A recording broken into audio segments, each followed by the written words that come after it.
প্রিয় শুভনন্দীবৃন্দ, সকলকে জানাচ্ছি আন্তরিক শুভেচ্ছা ও অভিনন্দন। আমরা ঠিক একটা আবহমান এবং বাংলাদেশ সৃষ্টির মাসে রয়েছি।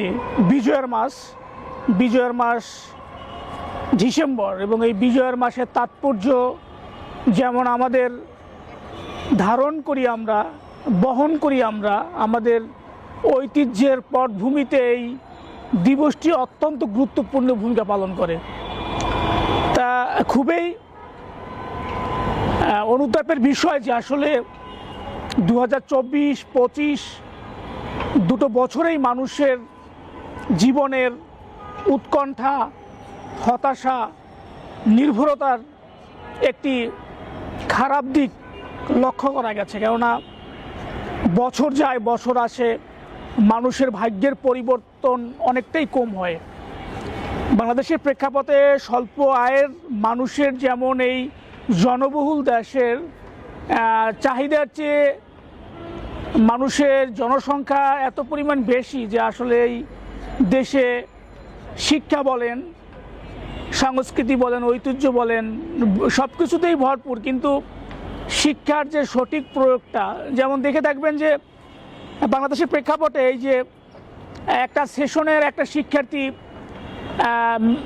বিভিন্ন প্ল্যাটফর্মে সে পরীক্ষায় অংশগ্রহণ করে,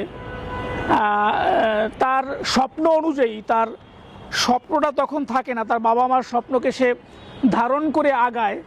এই মেডিকেলের পরীক্ষা, বিশ্ববিদ্যালয়ের পরীক্ষা, বিভিন্ন বুয়েটের পরীক্ষা, ইঞ্জিনিয়ার হতে হবে তাকে, ডাক্তার হতে হবে তাকে, এবং ভালো সফল ধাবিয়ান হতে হবে, ভালো একটা ইনস্টিটিউটে সে পড়াশোনা করে কেরিয়ার করবে।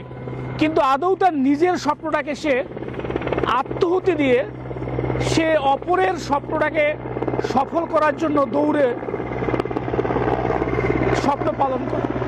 তো এই দেশের যেমন শিক্ষা ব্যবস্থাপনা, তেমন সমাজ ব্যবস্থাপনা, তেমন আমাদের জঘন্য এবং ঘৃণ্যতম রাজনীতি, যে রাজনীতিতে মানুষের জীবন মান উন্নত হয় না, যে রাজনীতি মানুষের জীবনের পদে পদে বিপদে পড়তে হয়, বাধাগ্রস্ত হতে হয়, এমন দেশটা কিন্তু আমরা কখনোই চাই না। যে দেশে সকলে মিলে, সকল মানুষ মিলে সবার সাথে সমন্বয় করে এগিয়ে যেতে হবে, এমন বাংলাদেশে আমরা সবাই চাই। তা আসুন বন্ধুগণ, 2024 গেল, 2025 সে ডিসেম্বর মাসে আমরা রয়েছি। কিছুদিন পরে আমরা আর একটা বছরকে আমন্ত্রণ জানাবো। এই বছরটা কিন্তু আসলো না, আমার জীবন থেকে হচ্ছে এই দিনগুলো হারিয়ে গেল, সোনালি যে আমার অতীত। আমরা এই অতীতকে ভুলে যাই ঠিকই, কিন্তু এ থেকে আমরা শিক্ষা গ্রহণ করি না।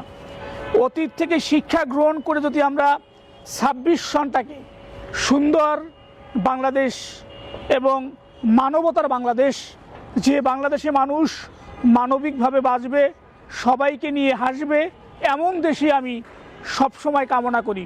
সকলকে ধন্যবাদ। যে যেখানে থাকবেন নিরাপদে থাকবেন, সুস্থ থাকবেন, ভালো থাকবেন।